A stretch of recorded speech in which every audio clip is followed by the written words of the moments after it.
Hello, it is Ryan, and we could all use an extra bright spot in our day, couldn't we? Just to make up for things like sitting in traffic, doing the dishes, counting your steps, all the mundane stuff. That is why I'm such a big fan of Chumba Casino. Chumba Casino has all your favorite social casino style games that you can play for free anytime, anywhere with daily bonuses. That should brighten your day a little. Actually, a lot. So sign up now at ChumbaCasino.com. That's ChumbaCasino.com. No purchase necessary. VGW Group. Void where prohibited by law. See terms and conditions. 18 plus.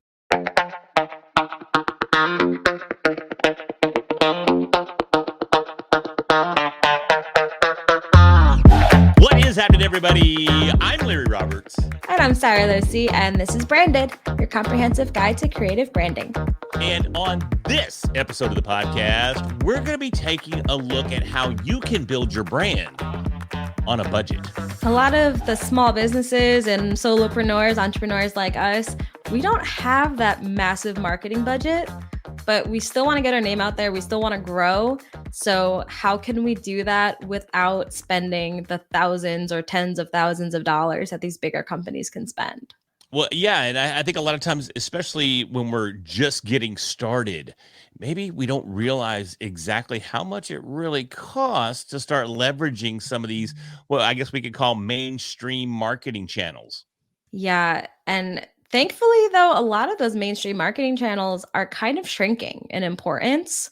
I mean, I don't know any company personally that uses TV ads, and those are expensive. And I mean, digital marketing is king right now, and digital marketing is pretty budget friendly. It's not free. So we are going to talk about a few things that technically are free, but a lot of the really high cost options aren't that needed at this point. I'm wondering, a lot of times when we start talking about cost, we immediately just think money. But so many times we have to choose between spending a big budget and spending the time. So it's interesting to find that time and that balance between the two. But especially starting out, I think it's just absolutely critical that we jump in there and we spend the time. Because, True. so many times we talk about time and I don't have time for this. I don't have time for that. But we find ourselves, at least I do, maybe occasionally playing a video game and then crying about how I don't have any time, or watching that awesome new streaming show on Netflix or Amazon Prime and then complaining that I don't have time. So maybe we got to do a little soul searching sometimes and figure out if we have the time budget to replace the financial budget that so many of us tend to lean on. True. So we did put together 6 budget-friendly ways that you can start focusing on your brand, focusing on your marketing. And the first one is it talks about mostly that time budget. It's taking the DIY approach. So how are we able to take everything into our own hands and just start creating the assets and the marketing that a lot of companies would pay someone else to do? Yeah, I mean, right now we're sitting at a time that we've never been in before from a creative or a creator perspective. There are so many tools out there that we can leverage to build our own marketing campaigns. I mean, whether or not we're a writer or we're an artist or whatever it may be, there's tools out there now that can almost do it for us. Whether we're leveraging AI tools to create images or using a Chat GPT to write our copy, or using something like Canva to help us design graphics. There are a ton of tools out there. And Sarah, I know you've got a couple of your own that are your favorites. Since we're approaching this from like a branding standpoint, I wanted to talk about logos, because you and I took very different approaches to getting our logos made. And I personally, I had the brand name, I had the idea, and that was what mattered to me. What the logo looked like wasn't as much of a big deal for me. So instead of hiring a designer or going through an agency, getting something like all super, super clean, super professional, I went on Etsy. I am an Etsy creator myself. I have a little shop on there, and I love just the like artists on Etsy that just sell their work. And I use that to get my logo made. I want to say it cost me like $12.99. to get my logo. And I Every just time we said, have this conversation, it gets cheaper. I'm not sure what the goal is here. I think last I heard it was 99, then 25, and now we're down to oh, it was never 12.99 99. today only. It's either 12.99 or like 19.99. I don't know. It was less than 20 bucks. I can tell you that much. And I really think it was like 12.99. I think the girl was having a sale. It was like usually 25 and it was like half off. But I got my logo for under 20 bucks, and I already know how to use like Photoshop and Illustrator a little bit. So I gave them an idea of what I wanted. They sent me back options and I liked it, but it wasn't perfect. So I just asked if they could send me the editable files, and they did, and I played with it until it was exactly what I wanted. And it was super super cheap, and I like it. I think it represents what I'm trying to do. It's a girly, hand drawn type of look, and that's me. And then you spent a few more dollars than me. I did, and I almost spent a lot more dollars than you, because even before I made the decision to have the Red Hat Media logo designed, I was actually speaking to a designer, and her price point was it was up there. It was I think it was 7,000 to design the logo and come up with. If you listen to one of our previous episodes, we talked about brand guidelines. Well, this $7,000 included not just drawing a logo or designing a logo, but it came with the brand guidelines. It came with a brand story where she was going to do a deep dive into my background and find out my inspiration for Red Hat Media and all this kind of stuff that at the time really just wasn't necessary. So, in an effort to design on a budget, not quite the budget that Sarah's talking about here, I still went to another company called 99 Designs. And I love 99 Designs. I think it's a great company. It's a platform where you can go and submit ideas. And depending on the price point that you buy in at, you have X number of designers that takes your concept and comes up with logos.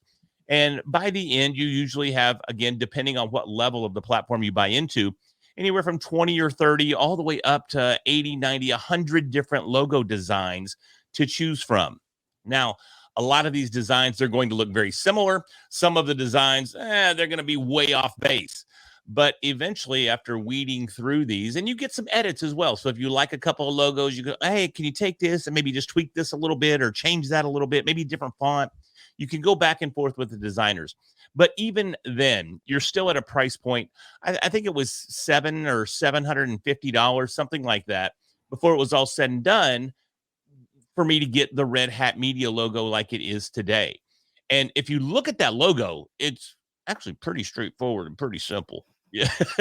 I'm not sure it's a $750 logo. I love it. Don't get me wrong, because it's super, super simple, focuses on the hat. It's very reproducible. It works well for embroidery. It works well for what do you call this? Okay, that is iron-on vinyl on his hoodie, and no, it does not work well for that. And I've told you so many No, times, it does. Look at this. I This is make amazing. your hoodies. This is I amazing. Look at hate that. your Look at logo. that. No, this is amazing. And Sarah does an amazing job with her iron-on. The She reason can I iron hate it, better than anybody.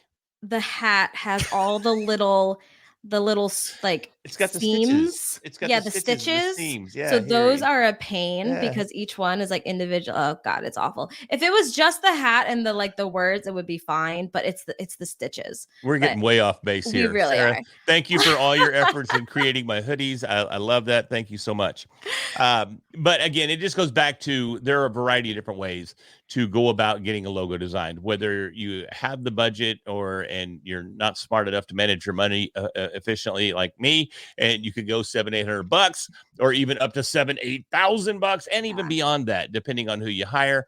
Or you can go over to the Etsy side of things and knock something out for $12.99. Yeah, there's Etsy, there's Fiverr, there's things like that that are going to give you that more low budget option. But remember that like brands are always changing their logos. It's not rare for a brand to change their logo. So if you're trying to build your own brand right now and you don't have that big of a budget, go ahead and get the cheaper option, and then you can upgrade it later.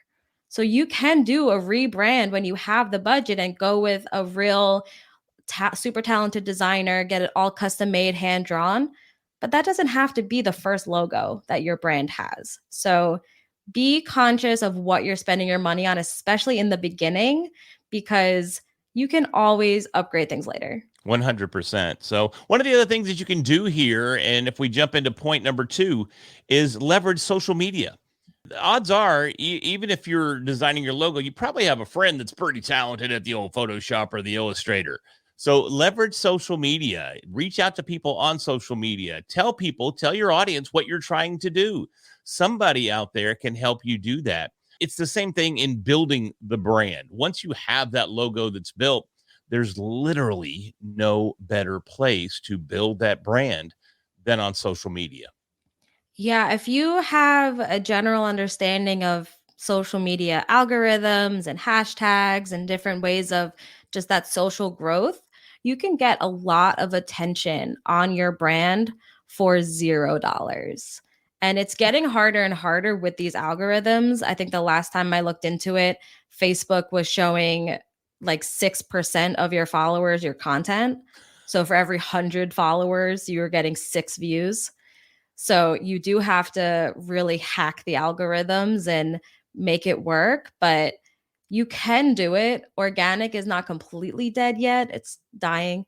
But with TikTok and all of these new platforms coming out and reels and everything like that, the more you can put content out on all of these different platforms, the more eyes are going to get on your brand. And I think you nailed it right there, Sarah, with the more you can do, the more you can post. A lot of people are trying to build brands and businesses on social media by posting once a week. And that's just not going to work. You have to, this is where you're either going to pay a lot of money for somebody to post it for you, or you're going to spend the time to post your content on social media. But here's the budget that we're really dealing with, because what we're trying to do is we're trying to buy attention. So we need that attention, and social media is the perfect avenue to get that attention. But we have to invest the time or the money or even both in order to garner that attention. But there's some of the things that you can do to overcome some of those obstacles. And one of them, you're talking about all the different platforms, Sarah. Know where your audience is. Depending on your business, depending on what you're trying to achieve and who your community should be, is going to dictate where you give that attention on what platform. So if you've got a professional business that you're trying to promote, or a professional brand, LinkedIn's going to be where you need to go. If you've been on Facebook since it was, when did Facebook come out? Was it 2004, I think? Were you even born yet? I was born. Okay, I wasn't sure. I remember it being only for like college kids. Yeah. It was like a college platform. It's been out for a very long time. And if you've I been wanna on say Facebook, 2003. was it 3? I was off by a year. I'll take that. I mean, that's fine. I'll take that. I'm just guessing. But if you've been on the platform for a long time, you've established an audience, leverage that platform. And these platforms, they're constantly changing, like Sarah was saying, man, whether or not they're leveraging hashtags, whether or not they're leveraging short form video content. Sarah, you mentioned Reels. Reels are tremendous right now, especially on Facebook. Facebook Reels are crushing it right now. Not so much on the Instagram side. You'll still get some attention, but you're going to get a whole lot more attention with your Reels on Facebook right now than you will really anywhere else. So leverage that and just stay on top of the trends with social media. Understand where your audience is and understand what you can do on a consistent basis to take advantage of these changes to each of these platforms. Definitely. And so that brings us to number 3, which is collaborations and cross promotions. If you have a network, you can do this. This is just all you need is another person, and you can start cross promoting. And all that means is you promote them and they promote you. So building a network, and I want to say that's also on our list, but without getting ahead of ourselves, building a network and leveraging the people in it is going to be a really great way to get more eyes. So you can collaborate on different projects, just like Larry and I collaborate on this podcast. We each have our own brand, but we work together to bring this content together. So that is something that if you find someone who is aligned with what you're doing, aligned with your mission, but isn't directly a competitor, that's going to be the key. You can reach out to them and see how you guys can work together to grow each other.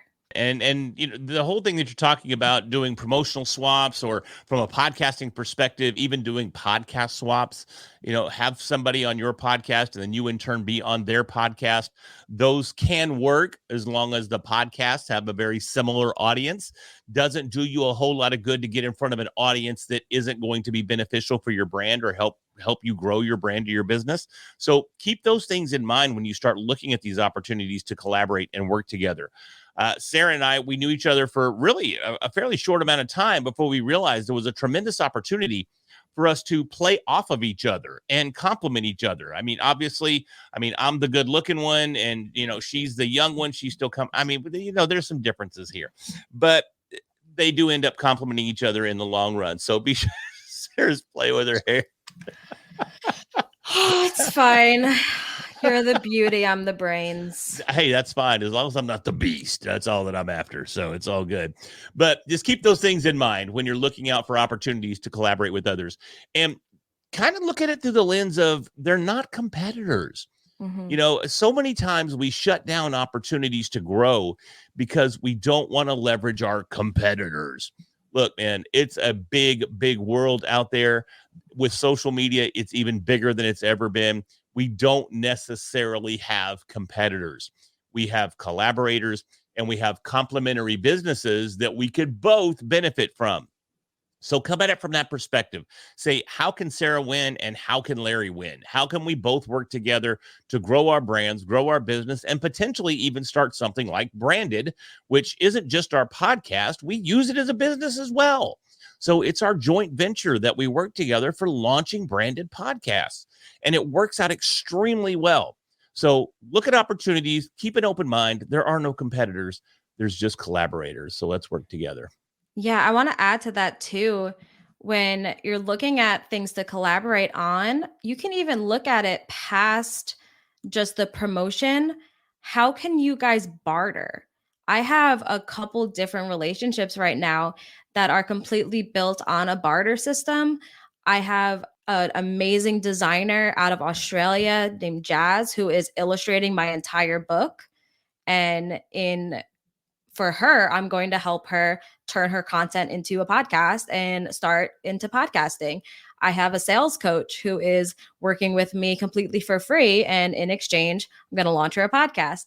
So I'm getting sales tips that I never would have gotten. I'm getting a beautifully designed book, and it's not costing me anything but my time. And it's not costing them anything but their time. And then they're getting podcasts and marketing tools. So what can you offer to somebody else in exchange for what they offer? And the best part is when it's barter, nobody pays taxes on it. That's always a plus if we can avoid those taxes. Exactly. You actually mentioned point number 4 in your last statement there. You were talking about content marketing. Mhm. And developing inexpensive content marketing strategies is absolutely critical here. Think about it from a perspective of, if you look at some of the things that, we both do. I mean, you're coming up on some massive stages in the finance industry in the next couple of months, and that's a perfect opportunity for you to get out and grow your brand on a platform that's going to give you tremendous exposure. Then after the fact, you're going to have all of this content that's created just from you being on that stage. I mean, if you look at some of the things that I did recently when, I just happened to be on ABC, not that big a deal, but I took Twice. my time on those morning talk shows and turned them into reels, and they got tremendous engagement. So look at opportunities for you to put yourself out there in a different platform, but then capture that content and repurpose it. Yeah. How can we take certain content and repurpose it into a completely different media? And even like you said, with you going on ABC, the next day I surprised you with a fully written out blog that outlined the stuff that you talked about so that you can capture all of the different SEO terms and keywords on your blog and drive readers instead of watchers.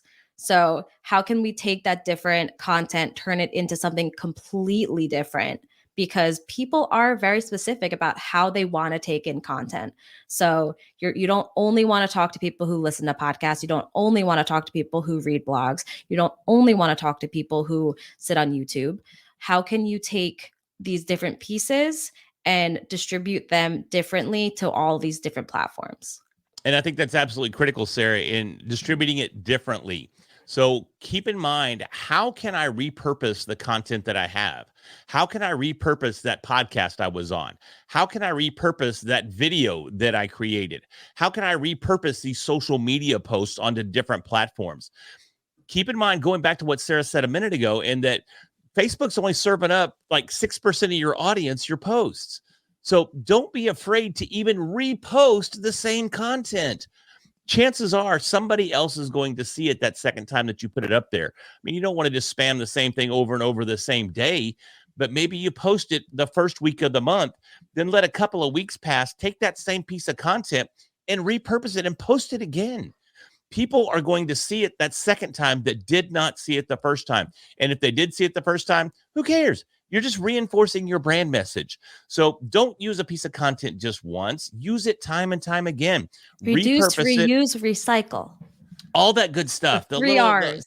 All those things. Yes, all those R's. So use them all, but keep that in mind. So don't be closed-minded to your content. You can always reuse it. So that brings us up, Sarah, to point number 6. That's point number 5, but we can count. Number 5 is using user-generated content. Man, I suck at these lists, don't I? Every episode, I'm like, that brings us up to point number 22. 4, but close. Yeah. God, I'm the worst at this. This sucks. User-generated content is when your audience actually makes content for you. And this happens a lot with big brands that are super popular and people are wearing their merch out in public. You did this with your Supreme hat when you were creating all of these stage moments in your Supreme hat. How can other people make content that you can then share to grow your own brand? Well, it's just that is taking the opportunity to represent your brand everywhere you go, and you're going to see an evolution in the way that you create this, because I mean, when it started out, you mentioned the Supreme hat, and the Supreme hat evolved into the red hat.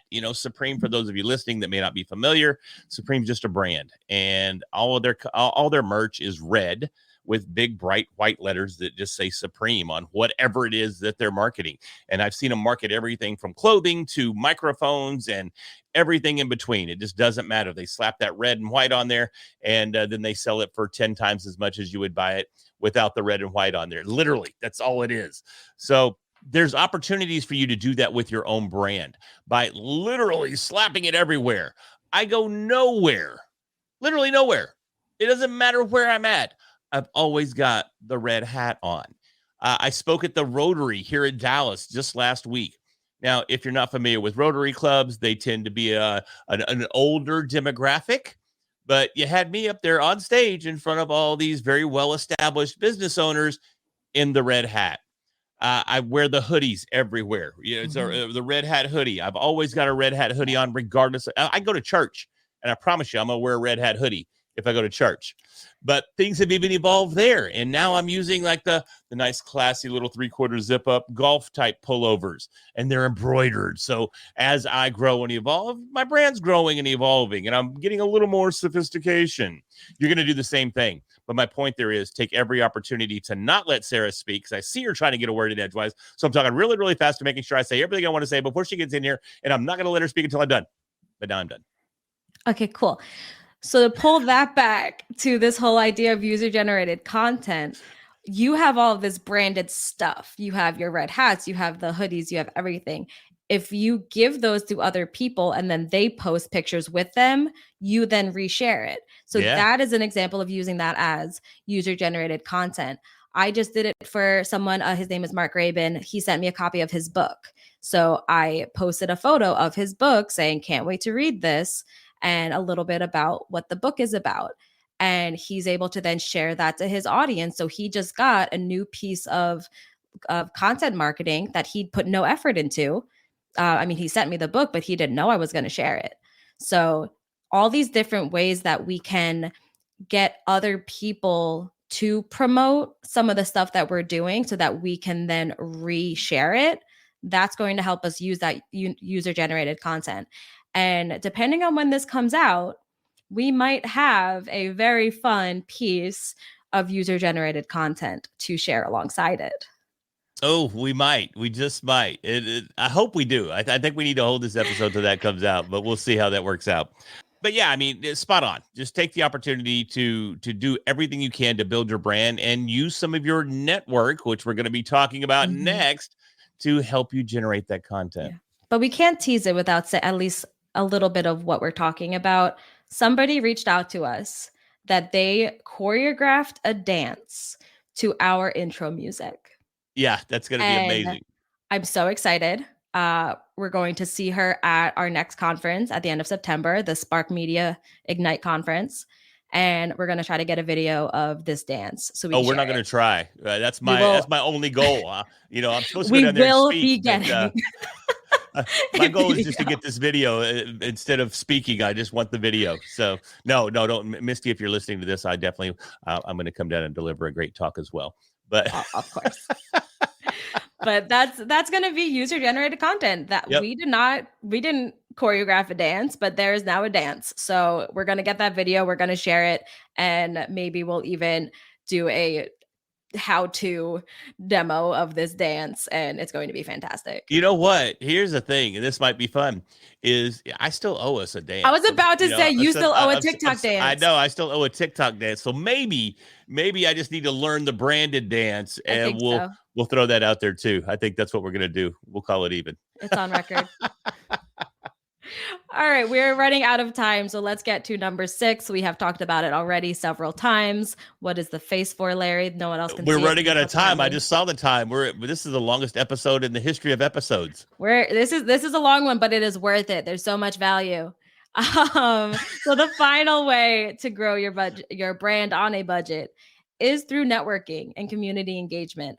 How can you utilize a network? How can you build a network so that you have people in your corner that are supporting you, that can connect you with potential clients, that can share your content, that can create user-generated content, all of these different things of people just supporting you online or in person, whatever it is, it comes down to having that network.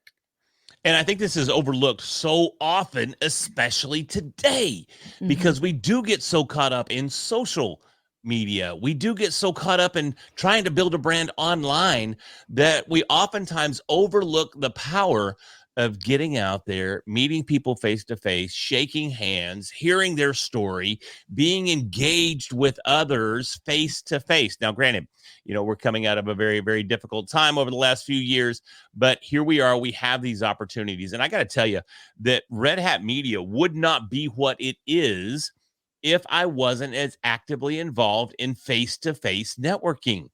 I belong to a variety of different networking groups here in the Dallas-Fort Worth Metroplex. And if it wasn't for those groups, I would not have the exposure I have now. I wouldn't have had the opportunity to be on ABC. That all came directly out of in-person networking. So take advantage of the opportunity to get out there, meet people, engage with others, learn about what they're doing, learn from them, and you create these opportunities for some of the collaboration, some of the promotional swaps, some of the other things that we talked about throughout this entire episode. So don't overlook the power of networking and collaborating in person. Get out there, shake hands, kiss babies, and run for your next political platform. And you can also do a lot of networking online if you are unable to get to some events or whatever it is. There's like LinkedIn is a great place to network. You can do virtual networking events, Zoom networking events. They don't have quite as much punch because you're not being able to build as strong of a relationship, but they are really great. And I have people in my network that I've never met before, but they were either connected to me by somebody or we met in a Facebook group, whatever it is, and they still are fantastic supporters. So you can do it online, but try to sprinkle in some in-person events. It has such a huge impact on your brand. And when you do, you nailed it right there, Sarah, when you said on your brand. Make sure that you're representing your brand at all of these events. Don't go to the event unbranded. Don't go to your networking organization unbranded. One of the biggest assets that I brought to the table with me when I started going to these networking events was this guy right here, this little red hat, because it made me stand out. People were able to recognize that guy in the red hat. So what can you do with your brand to stand out in a crowd? It makes all the difference in the world. And again, it doesn't matter where you're at. These networking organizations that I belong to here in Dallas, they're all C-suite level executives, if not CEOs and owners. They own the businesses. They're deep old school money here in Dallas. And I still showed up in my red hat and sometimes even the hoodie. Now, yes, I did elevate to the little golf zip ups pullover, but at the same time, doesn't matter. I still show up in the red hat. So show up in your brand, stand out in a crowd, make sure people can identify you and know who you are, what your brand is, and what you're all about. And now insert one of your cool little segues into go subscribe. And with that, you're so good at them. Well, they just kind of flow off the tongue from time to time. But hey, seriously, as Sarah's mentioning, this is the end of the episode. And hopefully you found some value in at least one of the 6 points that we made in this episode for helping you build your brand on a budget. And if you did find some value in this episode, do me a huge favor. Hit that subscribe button right now so we can continue to bring you these amazing episodes each and every week. And with that, and we have an and. If you want to choreograph a dance to our branded theme music, please do. Tag us, send it to us, whatever it is. I am so excited that this is a thing, and I think it needs to be a bigger thing. So send us a dance. I will make Larry recreate it.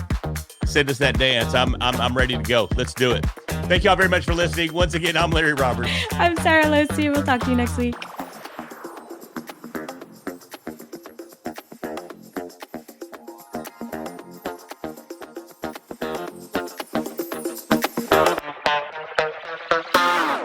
Lucky Land Casino, asking people, what's the weirdest place you've gotten lucky? Lucky? In line at the deli, I guess? Aha, in my dentist's office. More than once, actually. Do I have to say? Yes, you do. In the car before my kids' PTA meeting. Really? Yes. Excuse me, what's the weirdest place you've gotten lucky? I never win and tell. Well, there you have it. You can get lucky anywhere, playing at LuckyLandSlots.com. Play for free right now. Are you feeling lucky? No purchase necessary. Void where prohibited by law. 18+. Terms and conditions apply. See website for details.